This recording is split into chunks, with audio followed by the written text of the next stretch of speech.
भविष्य में तुम्हें एक लड़की मिलेगी जो तुम्हें फूल देगी, उसकी तुम्हें मदद करनी है। निक के पिता के पास कुछ करिश्माई शक्तियां थी, वो दूर से ही चीजों को कंट्रोल कर सकते थे। वो एक ऐसी खास फौज से भाग रहे थे जो वर्ल्ड वॉर 2 के बाद उन लोगों को ढूंढ रही थी जिनके पास कुछ करिश्माई शक्तियां हैं, ताकि उन्हें जबरदस्ती फौज में भर्ती किया जा सके। निक के पिता ने उसे समझाया कि उस लड़की की मदद करने से और भी बहुत से लोगों की मदद होगी जिन्हें उसकी बहुत जरूरत है। इसके बाद उसी खास गुट डिवीजन से कुछ एजेंट होटल में पहुंचे। निक के पिता ने उसे कुछ भी ऐसा करने से मना किया जिससे वो दोनों पकड़े जाएं, क्योंकि ये लोग भविष्य देख सकते हैं। इससे पहले कि वो टीम उनके कमरे में रेड मारने पहुंचती, निक के पिता ने अपनी शक्तियों से उसे दूसरे कमरे में छुपा दिया। हेनरी कार्वर जो इन एजेंट्स की टीम का लीडर है, उसने रेड शुरू करने का ऑर्डर दिया। निक दूसरे कमरे में छुपकर सब कुछ देख रहा था। जैसे ही रेड शुरू हुई, कमरे से गोलियों की आवाजें आई और उसके पिता ने 2 एजेंट्स को दीवार पर जोर से पटक दिया। इसके बाद कार्वर ने बाकी एजेंट्स को निक के पिता की बॉडी को लैब में लाने को कहा।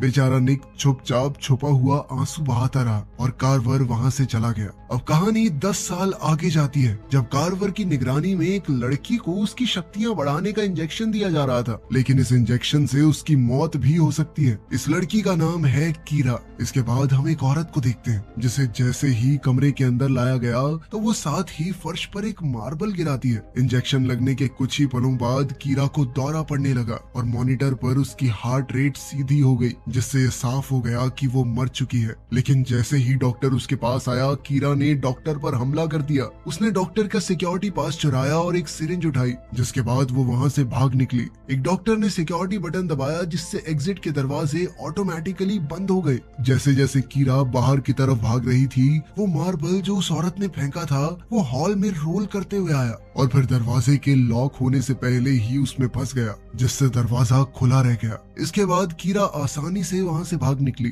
तभी कार्वर ने विक्टर से कहा कि सभी स्निफर्स को काम पर लगा दो। ये ऐसे लोग थे जिनके पास चीजों को सूंघकर उन्हें छूने वाले आदमियों का पता लगाने की ताकत थी।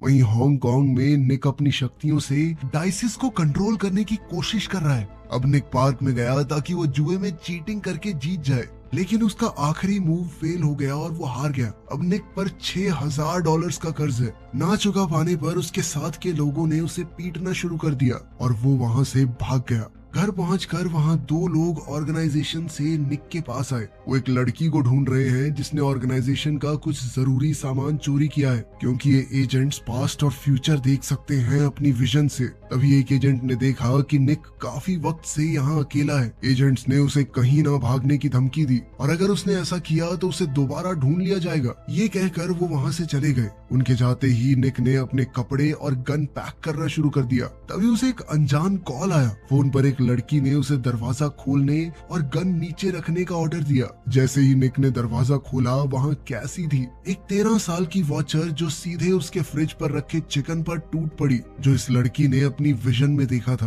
कैसी ने इसके बाद खुद को इंट्रोड्यूस किया और बताया कि वो $6 मिलियन ढूंढने में निक की मदद करना चाहती है। कैसी ने बताया कि वो एक सेकंड जनरेशन वॉचर है और वो फ्यूचर की थोड़ी सी झलक देख सकती है, लेकिन वो हर बार पूरी तरह सही नहीं होती। अभी उसकी शक्तियां इतनी ताकतवर नहीं है। कैसी ने बताया कि डिवीजन जिस लड़की को ढूंढ रहा है वो सारा पैसा उसी लड़की के पास एक सूटकेस में है। इस पर निक ने कहा कि वो किसी भी हालत में डिवीजन से पंगा नहीं लेना चाहता, चाहे ये पैसों वाली बात सच ही क्यों ना हो। कैसी को यकीन था कि कभी ना कभी निक उसकी मदद जरूर करेगा और उसने बताया कि अगर उस लड़की को नहीं ढूंढा गया तो कुछ बहुत बुरा हो सकता है। तभी कैसी को एक विजन आया कि कुछ लोग मार्केट में उस लड़की का पीछा कर रहे हैं। जैसे ही वो वहाँ पहुँचे तो उन्हें एक गैंग का सामना करना पड़ा जिसका नाम है पॉप फैमिली। उनके लीडर का नाम था पॉप फादर। पॉप फादर ने निक से डिवीजन से भागी लड़की के बारे में पूछा, क्योंकि उसकी बेटी जो कि एक वॉचर है, उसने निक को उस लड़की के साथ देखा है अपनी विजन में। उसकी बेटी पॉप डॉटर ने कैसी की तरफ बंदूक तान कर धमकी दी कि वो जानती है कैसी कैसे मरेगी, लेकिन कैसी को यकीन था कि मैं अभी तो नहीं मरने वाली। उसने निक की बंदूक उठाकर पॉप डॉटर की तरफ फेंकी और निक ने अपनी शक्तियों से पॉप फादर और उसके असिस्टेंट को हवा में उड़ाकर दीवार की तरफ गिरा दिया, जिसके बाद वो कैसी के साथ वहाँ से भाग निकला। पॉप फादर के साथ ब्लीडर्स नाम के लोग भी थे। ये ऐसे लोग हैं जिनकी आवाज इतनी तीखी है, इनके चिल्लाने से आसपास के सभी कांच टूट जाते हैं। तभी पॉप डॉटर ने विजन में देखा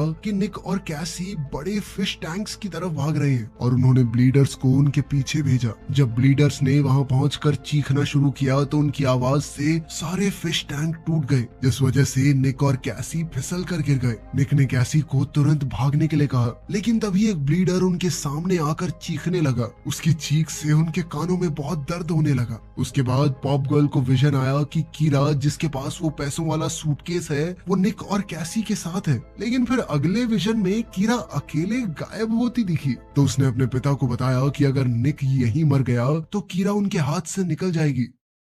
तभी कीरा की आंख एक बोट में खुली जहाँ एक आदमी पाइप स्मोक कर रहा था। बोट के अंदर एक शीशे पर 4100 निक लिपस्टिक से लिखा हुआ था। कीरा ने अपनी लिपस्टिक से उसके नीचे दोबारा से निक लिखा। पहले लिखे हुए निक और अब जो उसने लिखा, दोनों की हैंडराइटिंग बिल्कुल सेम थी। वहीं कैसी अपनी विजन से निक को ढूंढ रही थी। उसे पता चला कि निक एक स्टिच की निगरानी में है जिसका नाम है टेरिसा। इन्हें स्टिच इसलिए बुलाया जाता है क्योंकि ये सभी चोटों को एकदम से ठीक कर सकते हैं। टेरिसा ने निक को ठीक कर दिया क्योंकि कैसी की माँ ने कभी उसकी मदद की थी, जिसके बाद वो वहाँ से चली गई। कैसी ने निक को एक लोटस का फूल दिया और बताया कि डिवीजन ने कैसी की माँ को इसलिए लॉक कर रखा है क्योंकि उनका मानना है वो उनको कंट्रोल नहीं कर सकते। फिर कैसी ने निक को अपनी विजन की एक पेंटिंग दिखाई जो दिखाती है कि डिवीजन के एजेंट्स एक औरत को अपने साथ ले जा रहे हैं। जो एजेंट निक के घर में आए थे वही उस लड़की को पकड़ कर ले जाएंगे। जैसे ही वो वहाँ से निकलने लगे, कैसी ने उसे एक और पेंटिंग दिखाई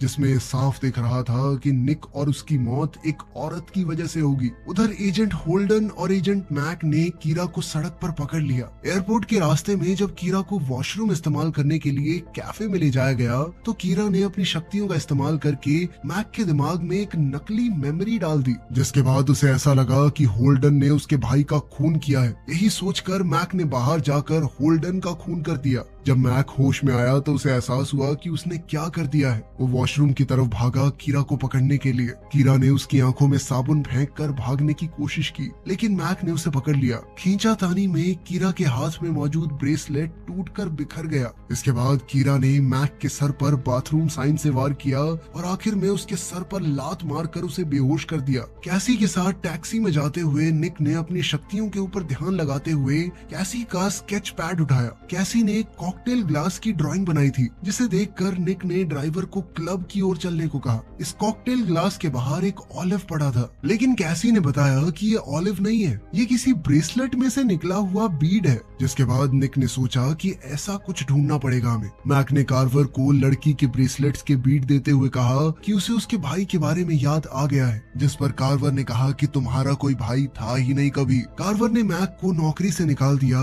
लेकिन मैक ने वादा किया कि अगली बार मैं उस लड़की को अपने दिमाग में झूठी मेमोरी नहीं डालने दूंगा। लेकिन कार्वर ने कहा कि मैं किसी को दूसरा मौका नहीं देता। इसके बाद उसने मैक को मार डाला और फिर कार्वर और विक्टर वहाँ से चले गए। कार्वर ने इन बीड्स को शहर के हर स्निफ और वॉचर को देने को कहा ताकि वो कीरा को ढूंढ सके। वहीं केसी और निक क्लब में पहुंचे। वहां उन्हें हुक नाम का एक शिफ्टर मिला जो चीजों का रूप बदल सकता था। उन दोनों ने शिफ्टर को एक चीज को बीड में बदलने के लिए कहा ताकि वो सूटकेस को ढूंढ सके। एक इयररिंग को बीड में बदलने के बाद हुक ने कहा कि इस बीड को एमिली नाम की एक स्निफ के पास ले जाओ। जब वो एमिली के घर पहुंचे तो पता चला कि डिवीजन ने एक ऐसा ही असली बीड उसे पहले से दे रखा है। उस बीड को सूंघने के बाद एमिली ने बताया कि ये लड़की उन्हें कॉन्ग टोंग पियर में मिलेगी। उधर कीरा ने अपनी शक्तियों का इस्तेमाल करके कपल को उसे लिफ्ट देने के लिए मना लिया। जैसे ही वो जाने लगी उसे निक और केसी दिख गए और उसने उन पर गोलियां चलानी शुरू कर दी। निक ने कीरा को पहचान लिया और पूछा कि क्या वो वही लड़की है जिसे डिवीजन ढूंढ रहा है। वो दोनों एक दूसरे को पहले से जानते हैं। कीरा इस बात से बहुत गुस्सा थी कि जब डिवीजन उसे ले गया था तब निक ने उसे ढूंढना तक जरूरी नहीं समझा, लेकिन असल में निक ने कीरा को कई बार फोन किए थे। जब कीरा ने कोई जवाब नहीं दिया तो निक को लगा कि वो उससे बात नहीं करना चाहती। सड़कों पर घूमते वक्त कीरा ने बताया कि डिवीजन उसका सूटकेस चाहती है, लेकिन वो जानती ही नहीं इसमें है क्या। उसे याद भी नहीं था कि पिछले कुछ दिनों में हुआ क्या है। निक ने हिसाब लगाया कि शायद कीरा ने जानबूझकर अपनी ही मेमोरी हटा दी ताकि डिवीजन उसके दिमाग में ये मेमोरी ढूंढ ना पाए, लेकिन कीरा के दिमाग से निक से जुड़ी हुई कोई याद नहीं मिटी थी। अभी केसी वहां आई और उसने निक को कहा कि इस लड़की से पीछा छुड़ाओ जल्द से जल्द। और साथ ही उसके पास वो सूटकेस भी नहीं है। लेकिन निक ने केसी को भरोसा दिलाया कि वो सूटकेस ढूंढ लेगा। केसी को बस ये डर था कि जब कीरा को डिवीजन वाले पकड़ने आएंगे तो उन दोनों को भी बिना बात साथ में ले जाएंगे। इसके बाद निक ने कहा कि एक शैडो का इस्तेमाल करके स्निफर्स को कीरा तक पहुंचने से रोका जा सकता है। उसी रात वो एक शैडो पिंकी स्टीन से मिले, जिसने अपनी सर्विस के लिए उनसे $10,000 पर डे की मांग की और गारंटी दी कि जब तक कीरा उसके 20 फीट आसपास रहेगी तब तक उसे कोई नहीं ढूंढ सकता। कीरा को सूटकेस का पता याद आने तक वो तीनों एक मोटेल में रुके। केसी कुछ खाने के लिए बाहर गई, तभी पिंकी को भी लगा कि शायद रिक को कीरा के साथ कुछ अकेला वक्त चाहिए, इसलिए वो भी बाहर चला गया। रिक कमरे में घूम ही रहा था कि तभी कीरा ने उसे ये सोचने पर मजबूर कर दिया कि बाथरूम में आग लग गई है और रिक डर कर बाथरूम में घुस गया, जहाँ पर कीरा पहले से मौजूद थी और उन दोनों ने कुछ वक्त साथ बिताया।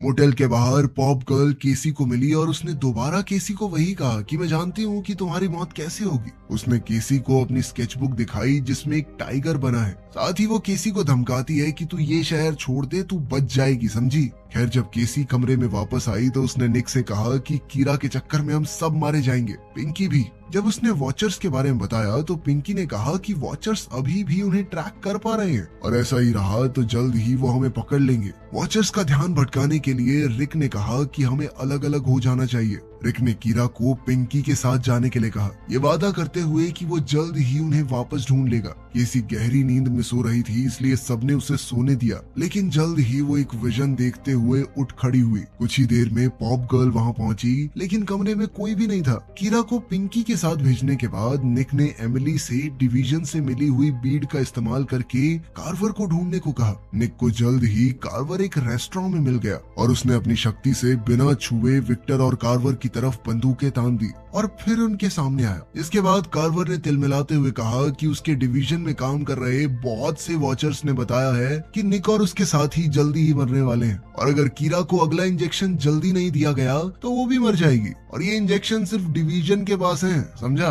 अब निक का बंदूकों के ऊपर से कंट्रोल कम होता जा रहा था। विक्टर के पास भी शक्तियां थी तो उसने उनका इस्तेमाल करके बंदूकों पर कंट्रोल पा लिया। इसके बाद निक ने विक्टर को दीवार की तरफ धक्का दे दिया और बंदूक को अपने हाथ में लेकर भागने लगा। विक्टर ने मौका मिलते ही उस पर गोली चलाई, लेकिन उधर से निक भी अब फ्लोर पर स्लाइड करके गोलियां चला रहा था, लेकिन विक्टर ने हर एक गोली को अपनी ताकत से रोक दिया। इसके बाद निक ने अपनी शक्ति का इस्तेमाल करते हुए गन को हवा में उड़ाकर गोलियां चलानी शुरू की। जब निक इस बंदूक से विक्टर पर वार कर रहा था, उसी दौरान एक और दूसरी बंदूक हवा में तैरते हुए निक को ढूंढ लेती है, लेकिन किस्मत से उसमें गोलियां खत्म हो चुकी थी। अब विक्टर ने अपनी ताकत से इस बंदूक के जरिए निक के सर पर अटैक किया और फिर कुर्सी से उसका रास्ता रोककर नीचे गिरा दिया। इसके बाद विक्टर निक को दीवारों और छत पर जोर जोर से पटकने लगा। वहीं कार्वर रेस्टोरेंट से बाहर आया तो उसे केसी मिली स्केच बनाती हुई। उसने कार्वर से रिक्वेस्ट की कि प्लीज मुझे कोई चोट मत पहुंचाना, लेकिन कार्वर वैसे भी कुछ नहीं करने वाला था,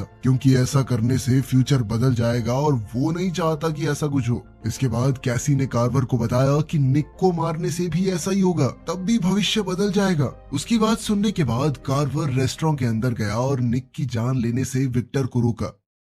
उधर जब निक और कैसी होटल पहुंचे तो पता चला कि कीरा की तबीयत खराब हो रही है। वो उसकी बगल में लेटा और उससे पूछा कि आखिर सूटकेस में है क्या। कीरा ने बताया कि उसमें एक साइकिक स्टेरॉइड है जो उनकी ताकत और शक्तियों को बढ़ा सकता है और डिवीजन के लोग कीरा को इसलिए वापस चाहते हैं क्योंकि आज तक ये इंजेक्शन लगने के बाद कोई जिंदा नहीं बचा, सिर्फ वो अकेली है जो अब तक जिंदा है। केसी ने अपनी विजन का एक और स्केच बनाया जिसमें उसने कीरा के जूते पकड़े हुए हैं। वो अंदर आई और उसने निक और कीरा को ये स्केच दिखाया। जब उन्होंने कीरा के जूते की चेकिंग की तो देखा कि एक लॉकर की चाबी थी उसमें। तभी कीरा की तबीयत और बिगड़ने लगी और बिना वक्त बर्बाद किए वो लोग एमिली के पास गए ये जानने के लिए कि ये चाबी किस चीज की है। कैसी ने उन्हें चेतावनी दी कि पॉप गर्ल को सब कुछ पता चल जाएगा क्योंकि वो उनसे पहले ही सब कुछ देख लेती है। जिसके बाद निक ने वॉचर्स की नजरों से बचने का प्लान सोचा। अब एमिली को पता चला कि लॉकर को छुपाया जा रहा है और कैसी किसी चीज को तब तक नहीं बना पाएगी जब तक वो छुपी हुई है। जैसे ही कैसी ने स्केच करना शुरू किया उसे पता चला कि पूरी बिल्डिंग को ही वॉचर्स से छुपाया जा रहा है। वहीं हम पॉप गर्ल को टेरेसा से मिलते हुए देखते हैं। अब निक ने प्लान बनाया कि वो कुछ ऐसा करेंगे जिससे फ्यूचर को कोई देख ही ना पाए। वो किसी भी चीज के बारे में सोचेंगे नहीं, बस सीधा कर देंगे और सबको लेटर दिया जाएगा कि आगे क्या करना है। सिर्फ एक्शन के वक्त ही सब अपना लेटर पढ़ेंगे, उससे पहले नहीं। और आखिरी लेटर वो अपने आप को लिखेगा। अब उसने पिंकी से उस आदमी का पता पूछा जो मेमोरी इरेज करता हो, ताकि वो ये बिल्कुल भूल जाए कि उसने लेटर्स भी लिखे हैं, ताकि डिवीजन के लोग उसके दिमाग को पढ़ ना पाए। अब निक ने कैसी से कहा कि उस सूटकेस और सिरिंज का बिल्कुल एग्जैक्ट साइज स्केच करके बताओ। दूसरी ओर पॉप गर्ल भी इन चीजों का स्केच बना रही थी। जब एमिली उस चाबी को सूंघ रही थी तो उसे पता चला कि एक टेप से उस चाबी पर लिखे नंबर को ढक रखा था। जैसे ही पॉप गर्ल ने अपना स्केच पूरा किया तो उसने अपने पापा को बताया कि डिवीजन एक सिरिंज ढूंढ रहा है, लेकिन अगर डिवीजन से पहले हमारे हाथ वो सिरिंज लग गई तो पॉप फैमिली डिवीजन से ज्यादा ताकतवर बन जाएगी। निक ने कीरा को बताया कि उसकी दवाई सिर्फ कार्वर के पास ही मिल सकती है और कहीं नहीं। उसने कीरा को एक रेड एनवेलोप दिया और कहा कि इसे तभी खोले जब उसे कुछ गड़बड़ लगे। कीरा को पिंकी के साथ भेजकर बाकी के एनवेलोप्स निक ने एमिली, केसी और हुक को बांट दिए। कीरा को कार्वर के पास छोड़कर पिंकी ने अपना एनवेलोप खोला और फिर वो निक से मिला, उसे याददाश्त मिटाने वाले आदमी की लोकेशन बताने के लिए, जिसका नाम है चैंग। इसके बाद निक ने चैंग से उसकी पिछले 2 घंटे की मेमोरी बिल्कुल मिटा देने को कहा, ताकि वो ये भूल जाए कि उसने खुद को और दूसरों को लेटर्स दिए हैं। निक ने टेबल पर एक लेटर और कुछ पैसे रखे और काम होते ही चैंग को वो लेटर खोलने को कहा। जैसे ही 7:35 हुए, सबने अपना लेटर खोलना शुरू किया। उधर निक की याददाश्त को मिटाने का काम शुरू हो चुका था। पॉप गर्ल अब निक का फ्यूचर नहीं देख पा रही थी। हुक उस बिल्डिंग में गया जिसे छुपाया जा रहा था। वो वहाँ एक सेफ्टी इंस्पेक्टर बन के गया था। वो लॉकर की तरफ बढ़ा और फिर उसने अपना एनवेलोप खोला। इसमें लिखा था कि उसे लॉकर 4100 को खोलना है। जैसे ही उसने ये लॉकर खोला, एक बूढ़ी औरत ने उस पर गोली चलाई और हुक ने उससे कहा कि अब उसे बिल्डिंग को शैडो करने की जरूरत नहीं है, क्योंकि उसे कीरा ने भेजा है। लॉकर से सूटकेस लेकर हुक अब वापस से मोटेल चला गया। वहाँ उसने सूटकेस को एक दूसरे नकली सूटकेस से बदल दिया। अब केसी सूटकेस को निक के घर ले गई और ड्रॉर से उसकी बंदूक निकाली। उधर जैसे ही निक को याददाश्त मिटने के बाद होश आया, उसने एनवेलोप खोला जिसमें लिखा था कि घर जाओ। जब वो घर पहुंचा, सूटकेस वहीं था, लेकिन अचानक टेरिसा ने उस पर वार कर दिया। सूटकेस को चेक करके उसने इसे पॉप ब्लीडर्स को दे दिया। एक ब्लीडर ने निक के सामने चिल्लाने की कोशिश की, लेकिन टेरिसा ने उसे रोक दिया, ये कहकर कि उसने ब्लीडर्स की बहन से वादा किया है कि वो निक को धीरे धीरे मारेगी। तभी निक को केसी की रखी हुई बंदूक दिखाई दी। अब उसने अपनी शक्ति से बंदूक टेरिसा की तरफ तान दी और उसे कहा कि मुझे जल्दी से ठीक करो। जैसे ही पू फादर को वो सूटकेस मिला, उसने सिरिंज देखी, लेकिन उसकी खुशी जल्द ही मिट्टी में मिल गई, क्योंकि वो सिरिंज एक सोया सॉस की बोतल में बदल गई। उधर पॉप गर्ल ने अपने ब्लीडर भाई को बताया कि असली सिरिंज बिल्डिंग में ही है। उधर कार्वर ने कीरा को इम्यूनी सप्रेसेंट देने की कोशिश की, जिससे उसकी जान बच जाए। कार्वर ने बताया कि दरअसल कीरा एक डिवीजन की ही एजेंट है, जिसने ये इंजेक्शन लेने के लिए खुद अपना नाम दिया था। कार्वर ने कीरा को उसकी आईडी दिखाई और बताया कि वो अपनी ट्रेनिंग की वजह से ही इंजेक्शन लेने के बाद भी बच गई। कार्वर ने अपनी शक्ति का इस्तेमाल करके उसे याद दिलाने की कोशिश की। उधर कैसी को अपनी मौत की चिंता सता रही थी, इसलिए निक ने उसे चलते रहने को कहा, बिना ये सोचे कि वो कहाँ जा रही है, ताकि वॉचर्स उसकी लोकेशन को लेकर कंफ्यूज्ड रहें। और फिर एक सेफ जगह मिलते ही उसे छुपने की सलाह दी। कैसी सबवे की तरफ गई और जल्द ही एक चौराहे पर पहुंची। फिर उसने अपनी आंखें ढकी, घूमी और किसी भी दिशा में चलने लगी। उधर पॉप गर्ल उसकी हर एक लोकेशन को ट्रैक कर रही थी और अब कैसी एक चाइनीज रेस्टोरेंट में पहुंची। वहाँ उसे कुछ डब्बे मिले जिन पर टाइगर का लोगो बना हुआ था। फिर उसने अपनी ड्राइंग देखी जिसमें एक टाइगर उस पर अटैक कर रहा है। जल्द ही पॉप गर्ल भी वहाँ पहुंच गई और कैसी के माथे पर बंदूक तान दी। सिरिंज की जगह सोया सॉस की बोतल मिलने पर उसके परिवार के सामने उसकी बहुत बेइज्जती हुई थी। अचानक उसके पीछे से चैंग, जो कि याददाश्त मिटाने की ताकत रखता था, वहां आ गया और उसने पॉप गर्ल की याददाश्त मिटा दी। वहीं निक ने कार्वर को फोन करके कहा कि उस सिरिंज के बदले में कीरा हमारे हवाले कर दो। जब निक तय की गई जगह पर पहुंचा तो उसने देखा कि कीरा की तबीयत काफी बेहतर हो चुकी थी और उसने आगे बढ़कर निक से सूटकेस भी मांगा। कीरा ने निक को याद दिलाया जब पहली बार निक ने उससे प्यार का इजहार किया था। कीरा ने बताया कि ये याद तुम्हारे दिमाग में मैंने डाली है, ऐसा कभी सच में नहीं हुआ। कीरा ने बताया कि कल हम दोनों पहली बार ही मिले हैं, इससे पहले कभी मिले ही नहीं। उसने अपनी शक्तियों से निक के दिमाग में ऐसा कुछ डाल दिया कि वो दोनों आपस में प्यार करते थे पहले। इस पर निक ने कहा कि मेरे दिमाग में तुम्हारे साथ की बहुत सी यादें हैं। इस पर कीरा कहने लगी कि जिस जगह की तुम बात कर रहे हो वहाँ हम कभी गए ही नहीं, मैंने ही डाला है सब कुछ तुम्हारे दिमाग में। तभी निक को हुक का कॉल आया, जिसने कहा कि तुम ड्रग ले लो और फोन कार्वर को दो। हुक ने कार्वर को बताया कि अगर कार्वर को सूटकेस चाहिए तो निक और कीरा को जाने दे।